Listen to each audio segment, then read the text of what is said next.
"Please don't hurt me. I can't walk," begged the female CEO. Then the single dad changed everything. The woman's voice shook through the wet, tight alley full of fear and need. Rain gleamed on the cracked ground, pooling under her shaking body. A car's lights flashed behind the shape coming at her, throwing his long shadow on the walls like a dark giant. The man's steps were slow and on purpose, with his hands tight and his breath rough.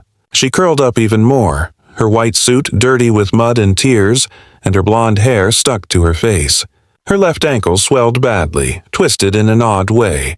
She winced as she tried to shift, but the pain brought new tears down her cheeks. Right then, from the corner at the alley's end, a man stepped out. He was tall and tough, holding a little girl in a faded yellow raincoat. His clothes were worn, his boots soaked, and his face tired. But when he heard the voice, so raw and so broken, he stopped. The little girl moved in his arms. "Daddy, is she going to die?" she whispered. The single dad set her down gently on the ground. "Stay here," he said softly but firmly. She nodded, holding a small stuffed rabbit to her chest. Without waiting, he moved into the alley. His voice came low and strong. "Step back from her now." The man over the woman turned, shocked for a second. Tension filled the rain-wet air, but the single dad's eyes, sharp, steady, and not flinching, locked on him. Something in that look stopped the attacker cold. It was not fear or anger, but just quiet sureness. The bad guy stepped back, then more, and without a word, he vanished into the dark. The blonde woman blinked in shock, her breath catching as the single dad came close. Her body shook, not just from pain but from surprise. The little girl peeked from the alley's edge, her eyes wide as lightning flashed and thunder boomed. The single dad knelt by the woman, and his voice turned soft now. "You're safe. I've got you." She stared at him, her lips open but no words coming. She did not know his name yet, but in that moment something shifted. And though she could not stand, though she was hurt and bruised, she had just been seen, and her life was about to turn forever. Tyler Ford lived on the third floor of a rundown apartment building where the walls held echoes of old, worn lives. At 31, his world had split in two before and after losing his wife.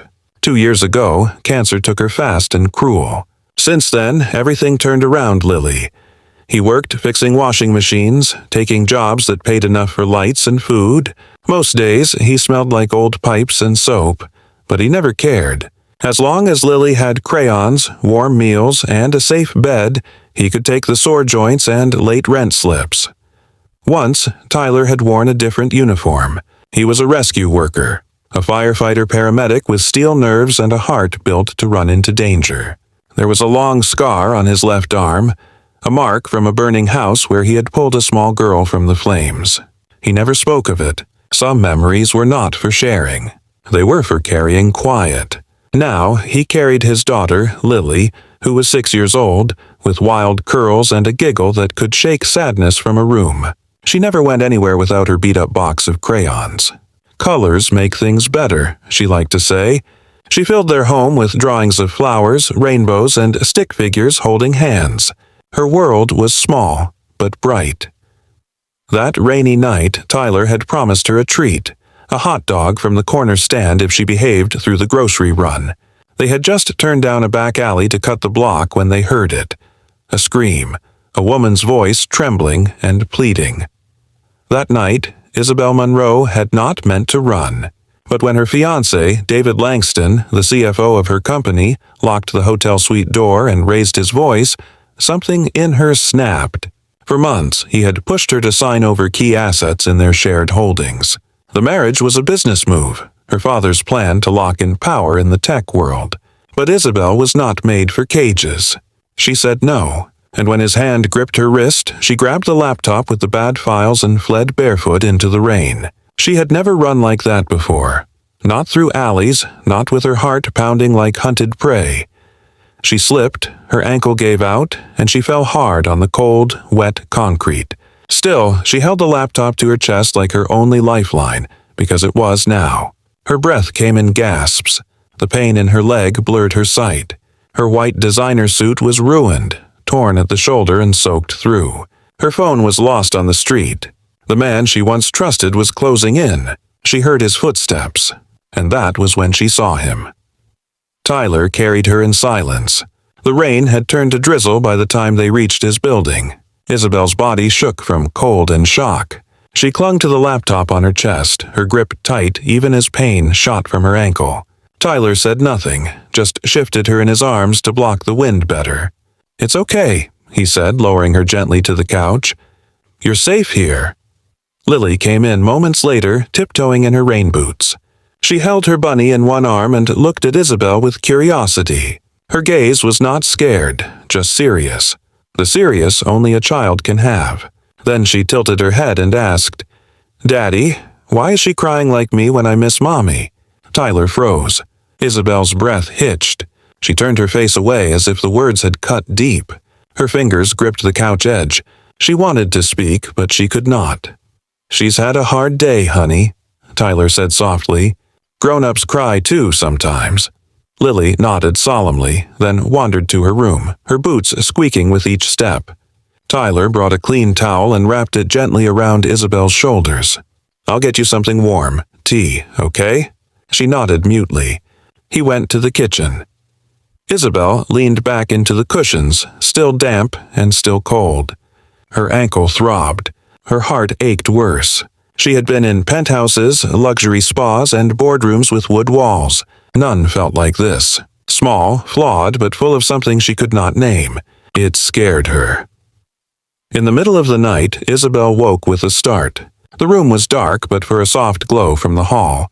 Her ankle pulsed, but the pain was dull now. Quiet filled the apartment. No sirens, no chasing steps, no shouts. She sat up, unsure how long she had slept. The blanket had slipped to the floor. Her laptop, still clutched in sleep, lay beside her. Guilt pressed her chest. She had burst into a stranger's life and upset it all. She had no right. Slowly, she rose, biting a hiss as her foot touched the ground. She limped to the door, hoping to leave before dawn. No note, no thanks, just gone. But as she reached for her shoes by the door, she stopped. They were not wet anymore. They had been dried carefully and mended. The loose sole was stitched with clean lines. Next to them was a folded towel, fresh and warm. On top was a small paper. The handwriting was rough but steady. "Your foot's not better yet. You can stay. It's okay." Isabel stared at it long. No strings, no asks, no price, just kindness. She sank to the floor slowly, the paper shaking in her hand. All her life she had fought to prove herself, to be smart enough and strong enough. But here, in a tiny apartment with a creaky board by the sink and crayon art on every wall, she felt something new from her glass tower world, accepted for just being. The first morning after, Isabel woke to a kettle whistle and pan clinks from the small kitchen. For a moment, she thought she was in her penthouse with staff making breakfast on time. But then she saw the plain couch, the worn curtains from a draft, and the drawings taped to the fridge. She was not in her world anymore. Tyler came with a steaming mug. He set it on the table by her. Ginger scent filled the air. "Drink this," he said calmly. "It'll help the pain." She sat up slowly, testing her ankle. It throbbed, but the swelling was less. She sipped the tea. It was spicy, strong, and oddly soothing. "You made this?" she asked, surprised. "Old habit," he said, sitting on the coffee table edge with bandages. "Ginger tea, clean water, steady hands. That's all sometimes." Without more words, he lifted her foot to his lap gently. His touch was sure but careful, not lingering. He undid the old wrap, cleaned it, and rebandaged it. Isabel watched in silence. She had aides and advisors for years, but none cared like this. Not with patience, not without want. "You've done this before," she murmured. He nodded. "Rescue work, fires, crashes. You learn calm even when breaking inside." Her eyes softened. She wanted more, but he reached for her jacket. Torn from the alley, he got a sewing kit and threaded a needle. "You don't have to," she started. "I know," he said gently, "but it's worth fixing." The stitches were uneven and imperfect. Still, his focus cracked something in her chest. Tears came suddenly and fast. She hid her face, ashamed. Tyler paused. "Did I hurt you?" She shook her head, her voice breaking. No, just not used to being cared for. He gave no push, just a tissue. Everyone deserves it, even you. Then small steps pattered. Lily appeared, her curls wild and her pajamas with stars. She held paper tight to her chest. She placed it in Isabel's lap. For you, Lily said proudly. Isabel unfolded it. It was a crayon drawing. Bright colors. A tall man with brown hair, a girl in yellow shoes, and an empty outline of a blonde woman beside them. Who's this? Lily smiled, pointing. You. I left space empty long, waiting for who belongs. I think it's you now. Isabel's throat tightened. Her hands shook on the paper. Sweetheart, she whispered. Why me? Because you're here, Lily said simply. You look like you need family. Isabel half laughed and half sobbed. She pressed the drawing to her chest, tears free. For so long, her life had been a battlefield of boardrooms, deals, and musts. She had been defined by numbers, power, and looks. No space left for her, just demands to change. But here, in this cramped apartment with peeling paint and crayon scratches, she was offered what she never knew. A place. She looked at Tyler in the doorway, silent in his watch. His face was unreadable, but his eyes said all. Acceptance, patience, quiet hope. He stayed mute. Isabel turned to Lily with a smile through tears. Thank you, sweetheart. Kindest gift ever? Lily giggled and grabbed her crayons. I'll make it official. Purple dress? Isabel nodded, her laugh soft. Yes, purple. As Lily filled the outline with bold color, Isabel felt something loosen inside her, something soft and alive. For the first time in years, she felt belonging. Isabel's ankle healed slowly. Mornings brought more strength and less pain, but walking was still hard. She hated weakness and needing help, but Tyler never made her small. He offered his arm wordlessly and let her lean as they moved. When she stumbled, he steadied her. When she winced, he paused. There was no pity, just presence. One step at a time, he would say gently, his voice low and calm. Isabel nodded, focusing on the rhythm. Step, breathe, balance. It became their quiet ritual, a trust they left unnamed. One sunny Saturday morning, Lily declared it was pancake time. Daddy makes them okay, she said with a big shrug. But I bet Isabel makes them fancy. Don't count on it, Isabel smirked. I've never cooked real. Lily's eyes went wide. Never? Nope, not even toast. Tyler raised an eyebrow. That changes now. In the small kitchen, elbows bumped as they mixed batter in a cracked bowl. Lily stood on a chair, her curls bouncing, bossing like a chef. More milk. Not too many eggs. Wait for bubbles to flip. Isabel tried, but the first pancake stuck. The second folded. The third flamed. Tyler snatched the pan and waved a towel at the smoke. That's yours, he joked, nudging the char to her plate. Laughter came real and belly deep, free. It filled the kitchen like sun. At the table, the pancakes were uneven, some burnt and some raw. Lily took a big bite. Dorky pancakes, she declared. Dorky is good. They ate slowly, golden light over the table. Outside, the city buzzed, but inside, time softened.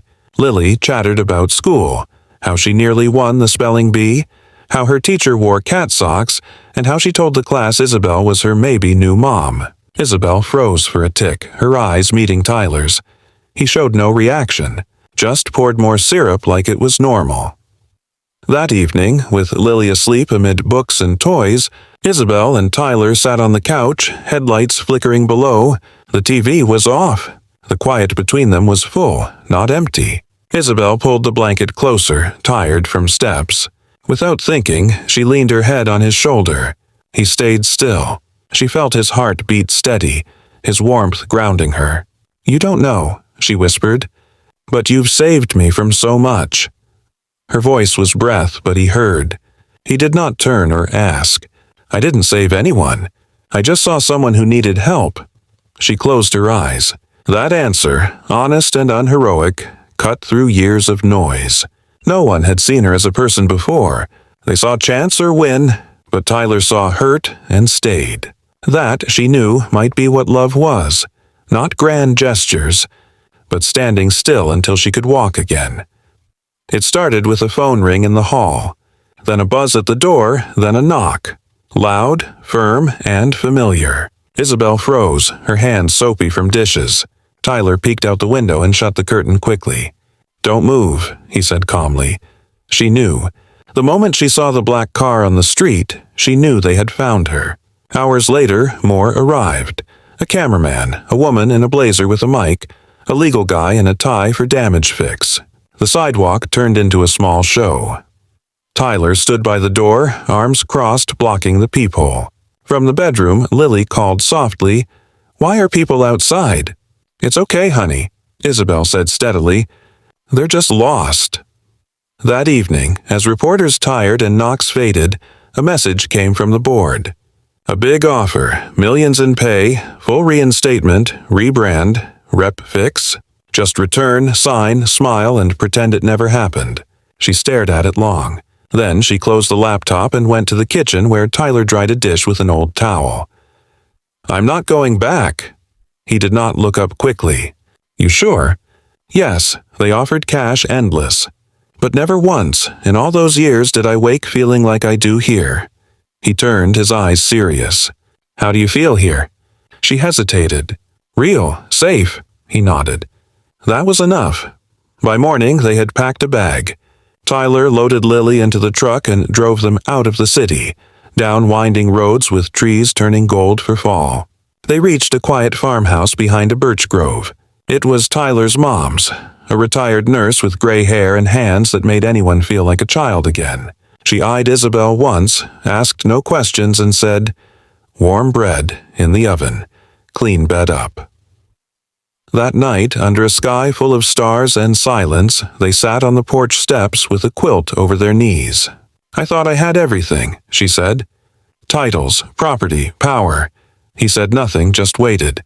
And yet, it was all hollow. "I didn't realize how much I gave up just to be seen as successful." Tyler took a slow sip of tea. "They saw your name, not you." She nodded. "Exactly." He looked out at the field, his voice quiet. "I know what it's like to be seen as something you're not. Tell me." He breathed long. "There was a fire years ago, a small house. I was first on scene. I pulled a little girl out." She heard the tightness in his voice. She didn't make it. "I did everything, but it wasn't enough." She reached for his hand. "You still carry it, don't you?" He nodded.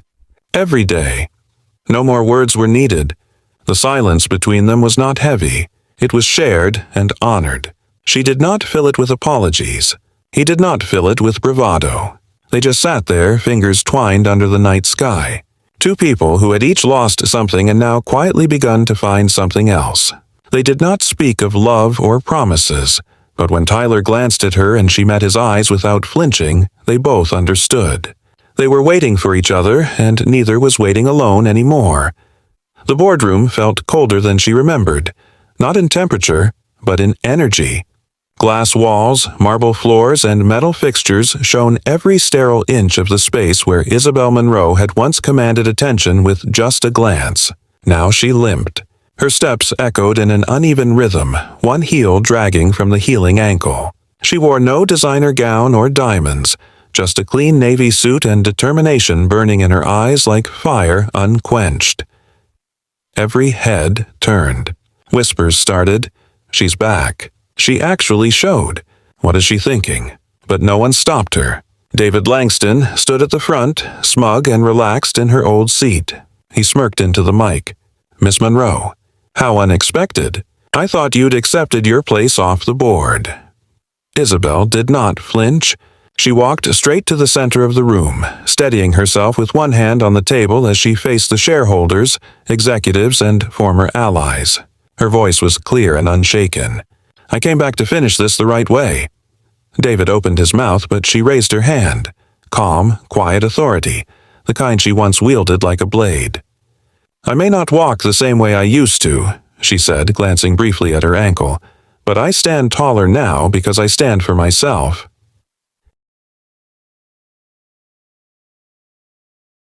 The room hushed.